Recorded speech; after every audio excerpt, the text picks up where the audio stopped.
kalian hadir atau tidak ya di pertemuan ini. Baik, yang pertama Adinda hadir ya. Kemudian Nabila hadir. Kemudian Dini hadir. Rasya siap ya. Yang terakhir ada Harisa. Ya, alhamdulillah berarti semuanya hadir semua ya. Mudah-mudahan tetap bisa seperti ini ya supaya kita bisa belajarnya maksimal. Baik, sebelum dimulai pembelajarannya silahkan dirapikan terlebih dahulu ya. Kemudian kursi sapu di sana ada sapu, silahkan dirapikan di belakang, simpan saja, disimpan ke belakang ya. Kemudian meja juga dirapikan, silahkan. Nah, sebelum pembelajaran dimulai, kita akan dulu breaking dulu ya. Di sini ada video, nanti kalian bisa ikuti dan Bapak harapkan kalian berdiri ya, berdiri semua. Berdiri kemudian menghadap ke depan ya. Kita breaking dulu supaya kalian lebih semangat belajar ya.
Minggu lalu kita telah membahas terkait dengan pengertian puasa ya, dalil puasa, kemudian juga kita telah membahas mengenai hal-hal yang membatalkan puasa dan memakruhkan puasa. Nah, hari ini kita akan membahas mengenai macam-macam puasa dan hikmah puasa.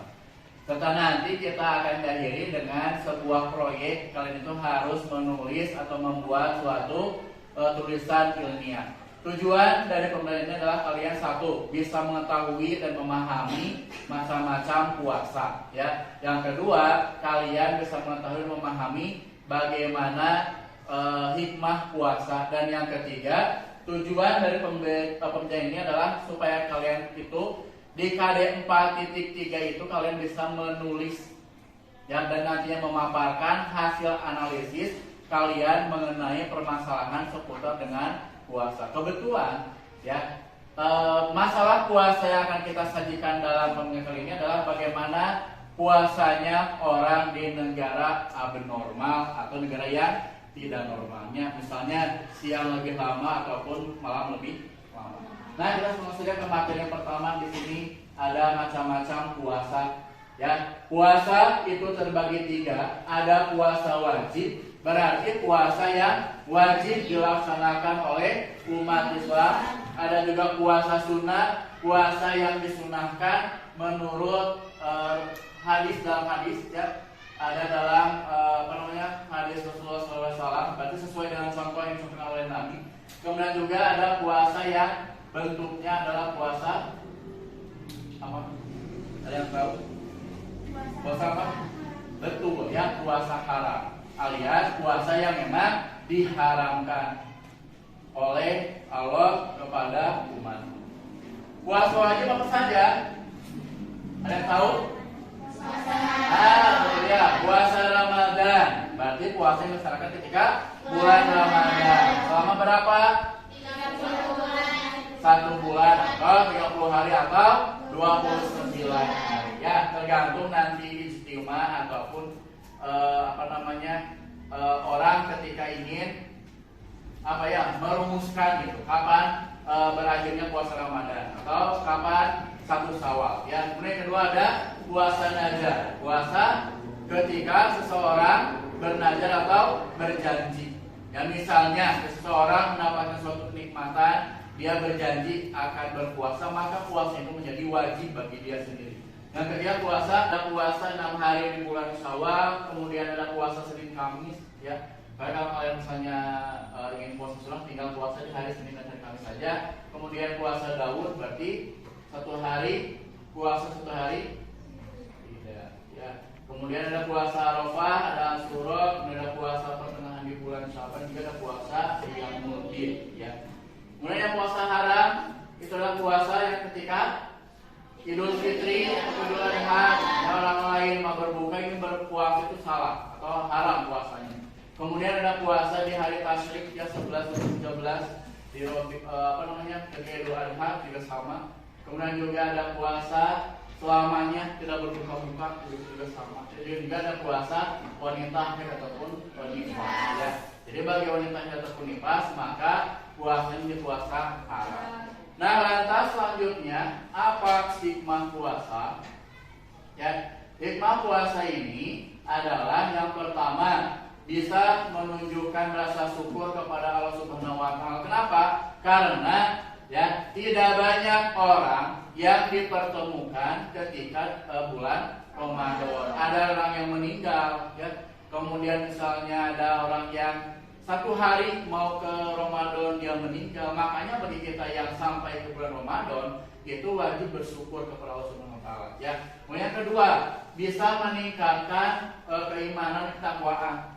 Artinya selama bulan puasa itu ya selama kita berpuasa kan kita akan meninggalkan hal-hal yang menyebabkan puasa kita batal, dosa dan sebagainya, yang mengurangi pahala puasa. Maka setidaknya puasa itu bisa meningkatkan keimanan ketakwaan. Yang ketiga, bisa menumbuhkan rasa solidaritas yang tinggi. Ya, artinya kita sebagai umat Islam bisa berbagi dengan yang lainnya. Ya. Punya makan lebih kita bagikan, punya misalnya uang sedikit kita sedekahkan, itu bisa menumbuh solidaritas. Melatih kesabaran yang keempat. Kenapa? Karena kan kita berpuasa hampir ya satu harinya itu ada yang 12 hingga 13 jam. Nah, maka kita masuk kesabaran. Bagaimana sabar dalam menjalankan ibadah puasa dari hal-hal godaan-godaan yang memang dapat membatalkan puasa. Yang kelima, ya melatih kedisiplinan. Artinya, ya setelah kita berpuasa, maka kita akan disiplin waktu. Kapan kita berbuka, kapan kita bangun, kapan kita aktivitas seperti itu ya. Kemudian yang keenam, bisa melatih untuk bagaimana kalian tadi telah memahami terkait dengan materi ya puasa, terutama di masa-masa puasa dan hikmah puasa. Nah, sekarang Bapak mau tanya, puasa itu kan untuk seluruh umat Islam, tidak hanya milik orang Indonesia, tapi orang yang berada di negara belahan manapun, ketika dia muslim, dia itu wajib berpuasa. Bapak mau tanya, ini berdasarkan hasil pemahaman kalian awal, bagaimana dengan orang yang berpuasa di negara yang bermusim 4? Misalnya negara Eropa, selain Eropa kan di benua Eropa semuanya rata-rata musimnya 4. Di benua Amerika sama. Ada yang tahu bagaimana mereka berpuasa? Ya, ketika mereka harus berpuasa di negara yang 4 musim. Cung, angkatkan tangannya. Siapa? Cung. Rezeki apa? Menyamakan waktunya dengan negara dekat. Menyamakan waktu yang dekat. Ada yang lain? Siapa tuh yang mau bertanya? Yang mau menjawab? Nabila apa? Dengan berpuasa, dengan menyamakan waktunya Dan menyamakan waktu yang ada. Ya. Jadi bagi itu yang pertama pertanyaannya. Jadi bagi kata Tazkiyah dan juga kata Nabila, bagi mereka yang berada di negara 4 musim itu, mereka harus menyamakan waktunya dengan negara yang sekitarnya atau yang normal. Kemudian, kalau kita kembali ya, terkait dengan tadi Ya, negara yang abnormal artinya negara yang waktu tidak sesuai dengan yang kita laksanakan biasanya. Nah, bagaimana kalau misalnya siangnya itu lebih lama daripada malam? Bahkan ada negara yang hanya mungkin tersinari mataharinya itu hanya sedikit. Artinya berarti apa? Malamnya lebih lama, siangnya lebih sedikit. Atau sebaliknya, siangnya lebih lama, malamnya lebih sedikit. Nah, bagaimana dengan orang yang berpuasa di negara seperti itu? Ada yang tahu mau menjawabnya? Silakan siapa? Irma apa? Mengikuti negara terdekat. Ada yang lain? Ada yang lain? Cukup? Baik ya. Nah, jawabannya itu benar ya. Jadi ketika misalnya seseorang berada di negara yang memang, ada yang lain? Cukup? Baik ya. Nah, jawabannya itu benar ya. Jadi ketika misalnya seseorang berada di negara yang memang abnormal, maka sebagian ulama berpendapat menyamakan waktunya dengan negara yang di sekitar. Baik, tadi ya untuk Tazkia, Nabila dan Irma yang telah menjawab, kita berikan tepuk tangan ya. Ya. Nah, sekarang ya silakan boleh dibuka handphonenya masing-masing.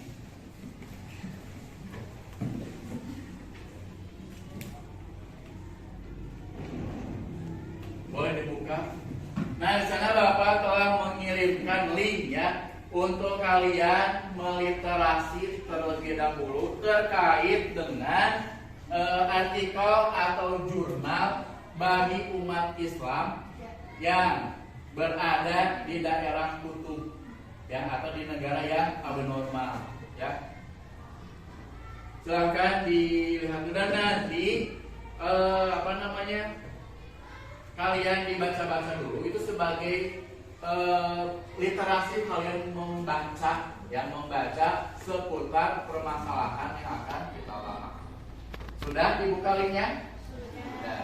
Kemudian lihat, Bapak mengirimkan link kedua ya. Link kedua itu terkait dengan kalian harus meliterasi atau membaca bagaimana penyusunan karya tulis ilmiah ya.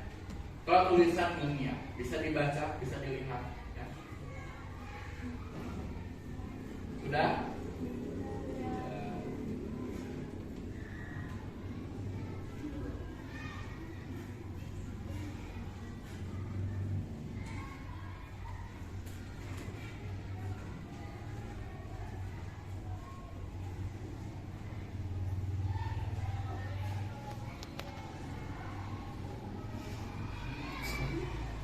Untuk membuat tulisan ilmiah, maka setidaknya tulisan kalian nanti harus seperti yang dicontohkan ya. Bisa jangan menulis karya ilmiah.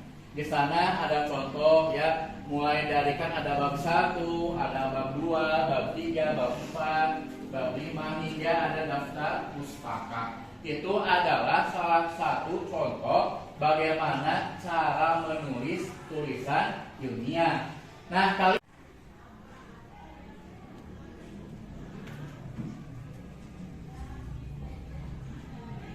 sudah dibaca?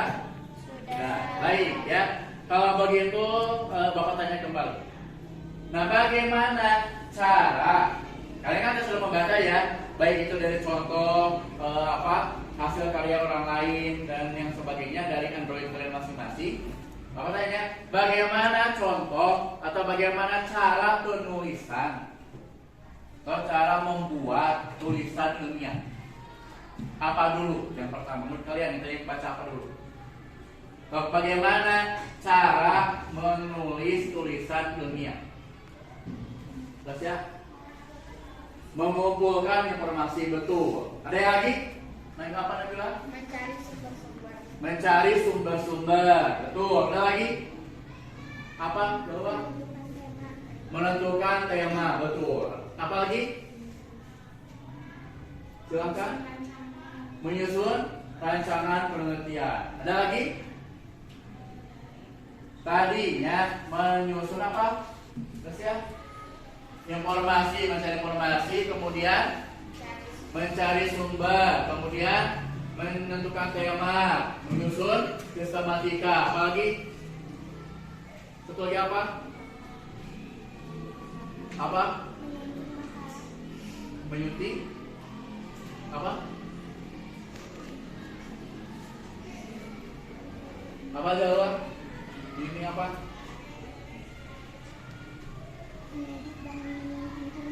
Menyunting tulisan, mengeditnya.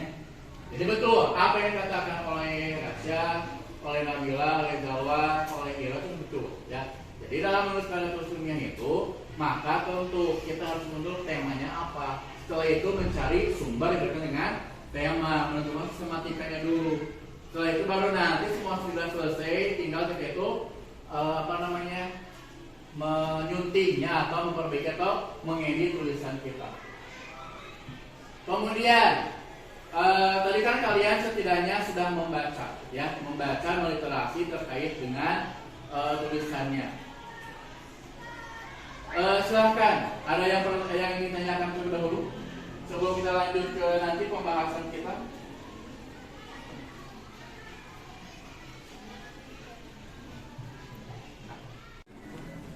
Baik ya, tadi kalian telah membaca mengenai literasi dari Android kalian untuk bahan kita proyek ya di hari ini.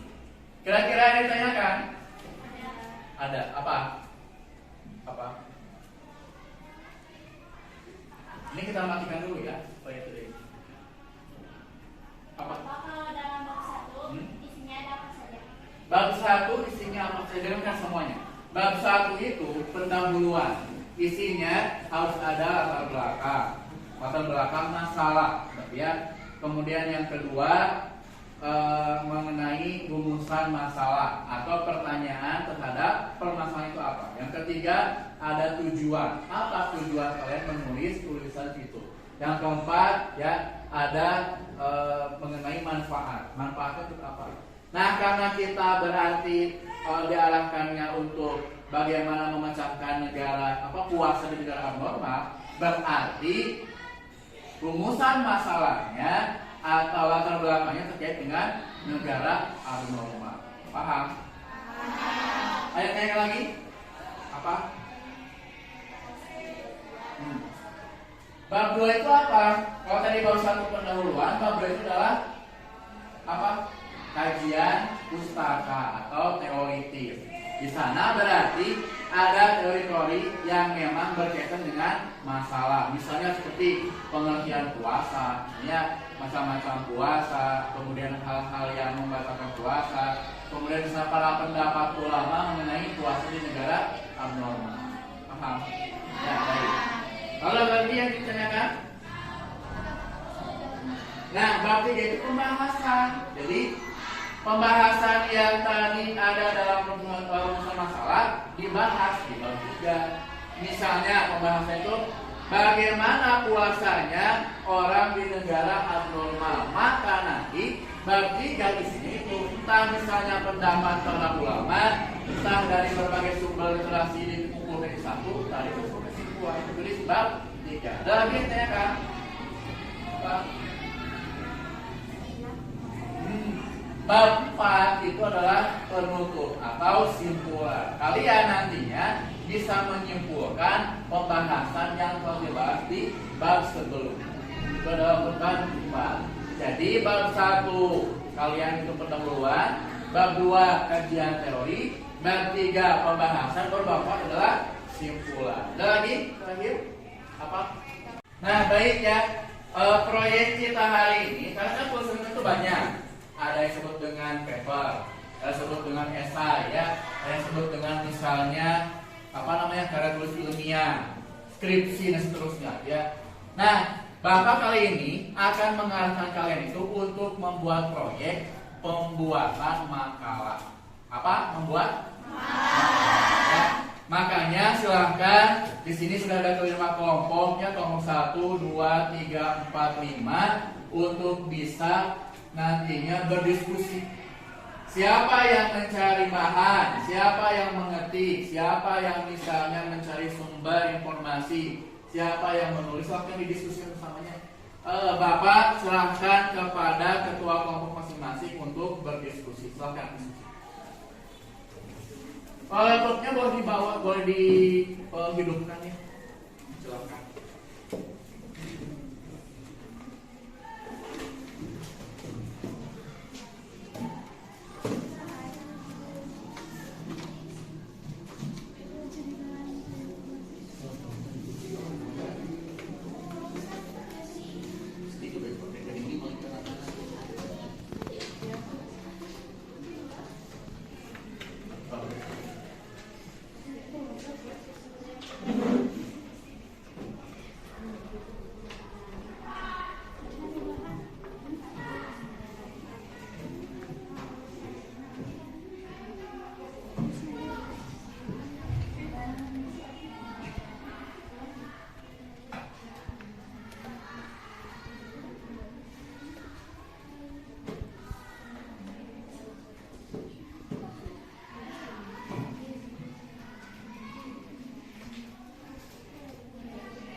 Untuk sebenarnya gini, minggu lalu kan kita sudah menyusun jadwal, ya jadwal proyek kita sendiri, bahwa jadwal itu selama 1 minggu, ya. Jadi 1 minggu yang lalu kita telah menyusun jadwal, baik itu kan per hari sudahnya hari pertama apa, kedua, ketiga dan seterusnya kan kalian harus bekerja kelompok di rumah ketua kelompok kalian masing-masing.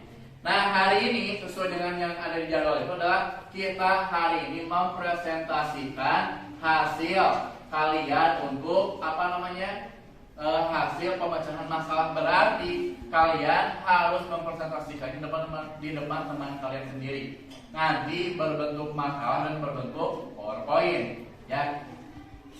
Nah ketika itu silahkan ya nanti presentasi. Namun sebelumnya silahkan berdiskusi kembali. Kalau ditakutkan misalnya ada tulisan yang typo atau salah pengetikan, atau misalnya PowerPoint-nya misalnya kurang estetik sebagainya, silahkan bisa didiskusikan kembali dengan teman-teman kalian sendiri. Bapak kasih waktu selama 5 menit ya. Silahkan. Kalau kita dikhawatirkan tulisannya salah, silahkan perbaiki dulu ya, diedit dulu ya.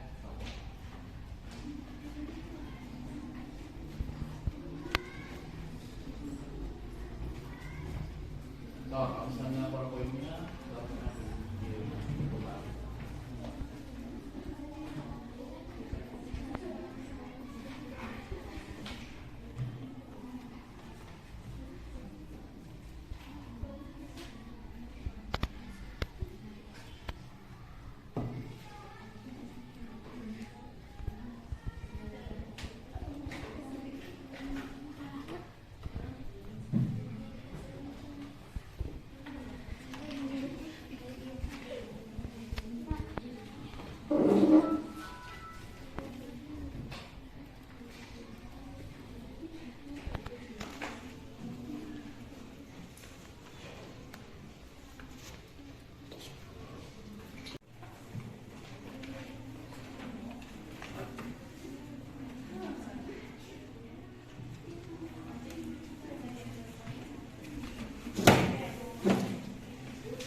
kalau sudah kalian melihat lagi masalahnya, boleh dikedepankan ya.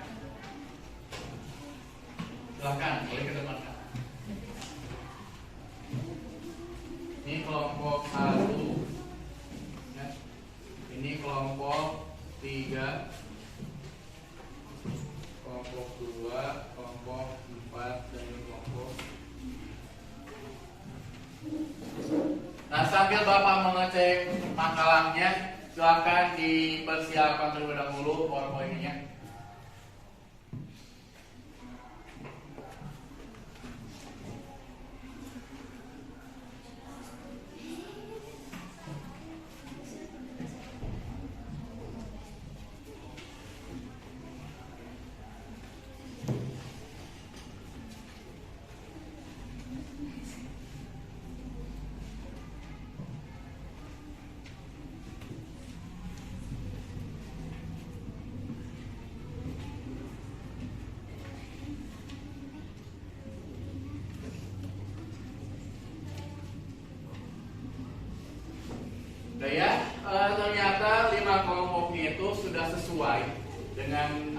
Bapak harapkan.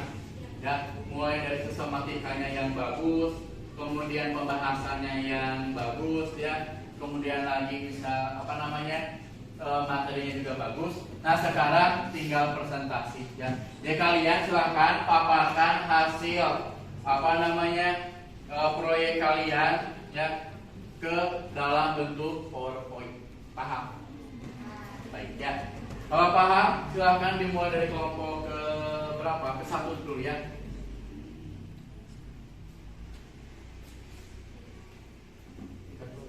Baik, alhamdulillah kalian tadi telah menyetorkan dan Bapak telah menyeleksi semua makalah dari kelompok 1 hingga kelompok 5 dan itu sudah sesuai dengan isinya. Nah, sekarang waktunya kita presentasi, ya. Silahkan untuk kelompok 2 untuk melakukan presentasi. Siapa? Nabila sama? Nah, yang lain ya nanti coba perhatikan dan simak apa yang dijelaskan oleh kelompok 2 terkait dengan negara atau puasa di negara abnormal. Silakan kelompok 2. Assalamualaikum warahmatullahi wabarakatuh. Waalaikumsalam warahmatullahi wabarakatuh. Kami dari perwakilan dari kelompok 2 ini sedikit memaparkan hasil diskusi kami tentang sholat dan puasa di daerah abnormal. Permasalahan. Bagaimana sholat dan puasa di daerah abnormal? Sholat dan puasa di daerah abnormal. 1. Perbedaan daerah normal dan abnormal. Ketetapan hukum Islam yang diperoleh dari nas Al-Quran dan Sunnah yang qat'i dan san adalah bersifat universal dan fix dan berlaku untuk seluruh umat manusia sepanjang masa. Ketentuan waktu sholat dan puasa berdasarkan Al-Quran Surah Al-Isra ayat 78 dan Al-Baqarah ayat 187 tidak berlaku untuk seluruh daerah bumi, melainkan hanya berlaku di zona bumi yang normal, yang perbedaan waktu siang dan malamnya relatif kecil, yakni daerah khatulistiwa, ekuator, dan tropis. Kedua ayat tersebut menunjukkan kepada kita jadwal waktu sholat fardu ialah tergelincirnya matahari untuk sholat zuhur dan asar, gelap malam untuk waktu sholat maghrib dan isya, dan fajar untuk waktu sholat subuh. Waktu berpuasa mulai terbit fajar sampai terbenam matahari.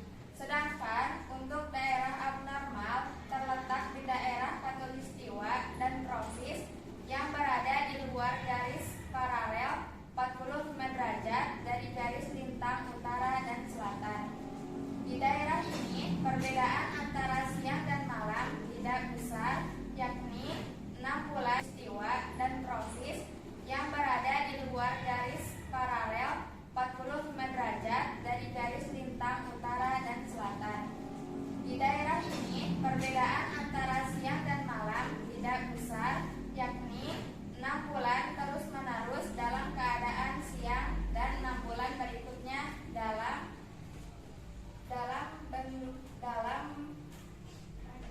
keadaan malam. Negara-negara yang termasuk dalam zona abnormal antara lain Belanda, Inggris, dan Amerika Utara. 2. Waktu ibadah di daerah abnormal. Untuk melaksanakan kewajiban agama tak ada alternatif lain yang memang tidak suka dilaksanakan dan dapat mendatangkan faidah yang diharapkan, yaitu memperkirakan hari malam dan bulan di daerah-daerah kutub itu dengan waktu di negara-negara yang biasa atau normal. Ada wilayah yang pada bulan-bulan tertentu mengalami siang selama 24 jam dalam sehari dan sebaliknya.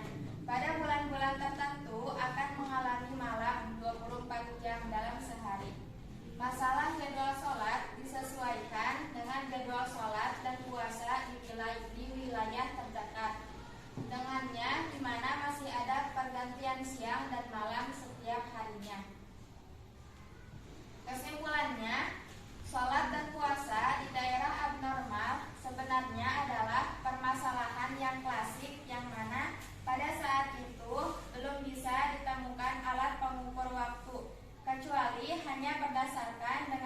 dan terbenamnya matahari. Jadi, dalam menentukan waktu di daerah tersebut abnormal untuk menjalankan ibadah, dalam hal ini adalah ibadah sholat dan puasa yang dianggap efektif, yakni dengan menyamakan daerah normal yang berada dekat dengan daerah tersebut. Metode seperti ini merupakan metode yang paling mudah sehingga tidak menjadi beban bagi umat Islam dan disesuaikan dengan firman Allah yang tertera dalam surat Al-Baqarah yang dimana Allah tidak membebani umatnya.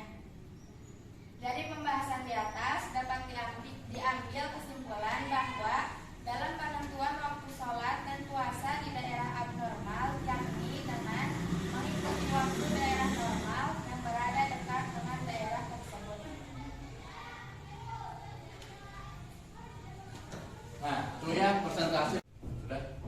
Silakan ada yang mau menanggapi dari penampilan Nabila dan kelompoknya. Ya, ada yang jawab. Apa? Penampilannya cukup bagus, penjelasannya juga jelas. Ada yang lain mau bertanya? Apa? Siapa yang mau bertanya? Rahmat, apa?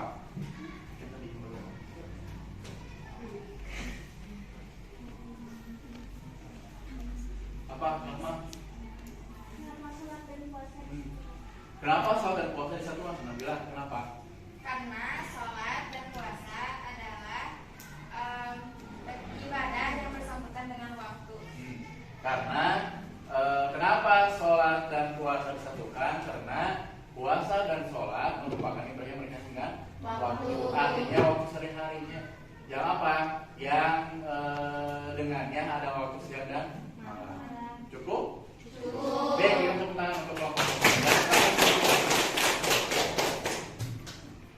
Sekian yang dapat kami sampaikan.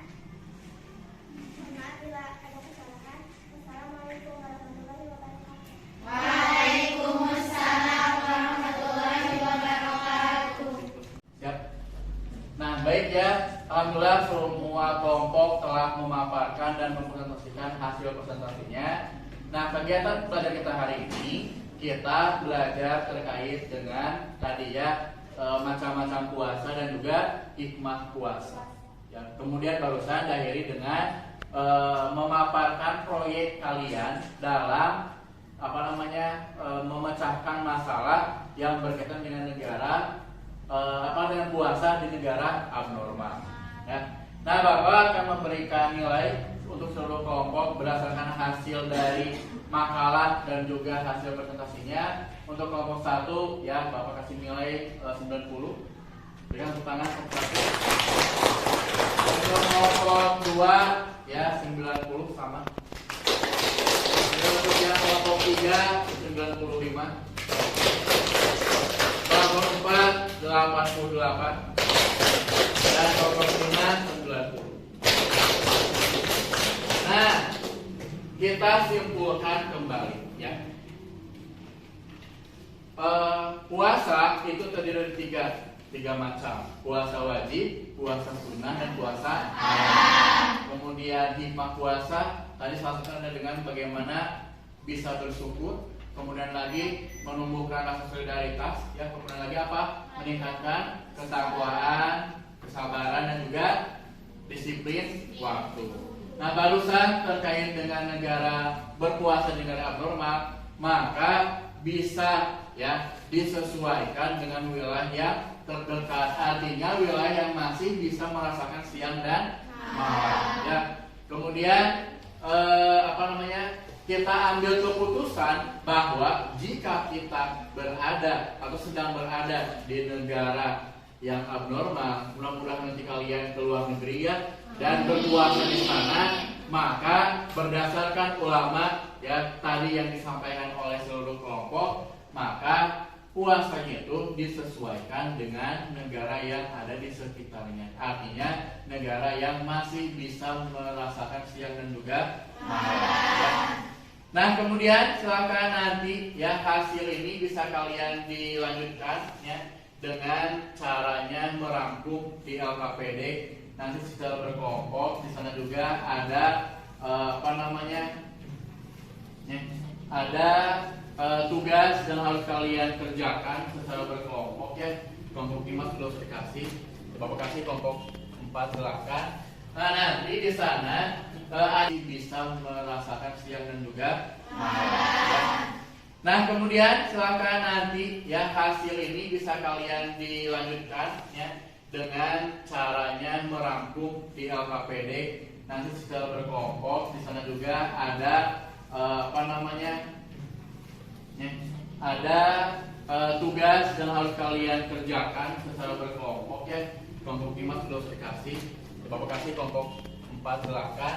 Nah nanti di sana ada tugas yang harus kerjakan secara bersama-sama dan nanti kalian ya jangan lupa tadi apapun masukan yang diberikan oleh setiap kelompok dicatat masukannya, rangkum kemudian nanti dicatat ya. Nah silakan buka handphone kembali. Di sana ada soal yang harus kalian kerjakan yang berkaitan dengan materi kita pada hari ini ya. Bapak sudah men-share linknya via Google Form ya. Silakan nanti bisa dilihat.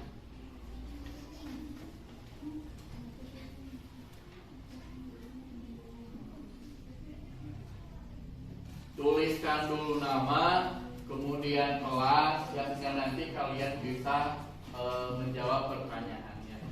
PG maupun esai. Ya PG-nya di sana ada 15, ada 10, maaf 10, esainya ada 5, jadi jumlahnya ada 15. Ya. Sudah dibuka ada?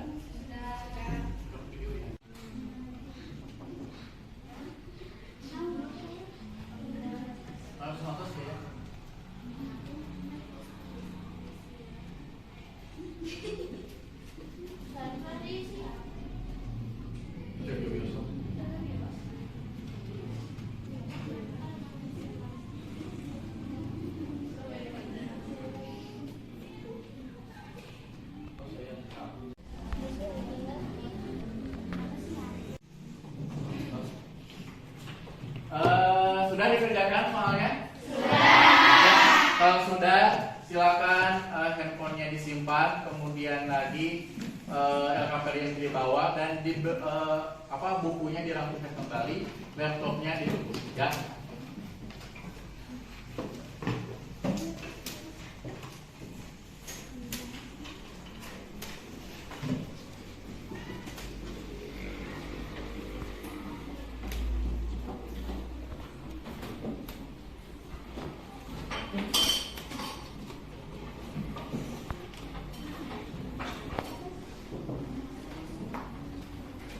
Alhamdulillah ya pembelajaran hari ini telah selesai. Untuk minggu depan kita masuk ke materi baru. Ya, untuk puasa selesai ya, puasa selesai materinya sampai ke hikmah puasa. Nah minggu depan kita masuk ke materi baru terkait dengan itikaf ya, itikaf. Baik, sekali lagi terima kasih perhatiannya. Tetap semangat dalam belajarnya, jangan lupa jaga kesehatan kalian ya supaya kalian bisa belajar lebih optimal. Kita akhiri dengan ucapan hamdalah bersama-sama. Alhamdulillahirobbilalamin. Kemudian doa sebelum bersama. Subhanallah.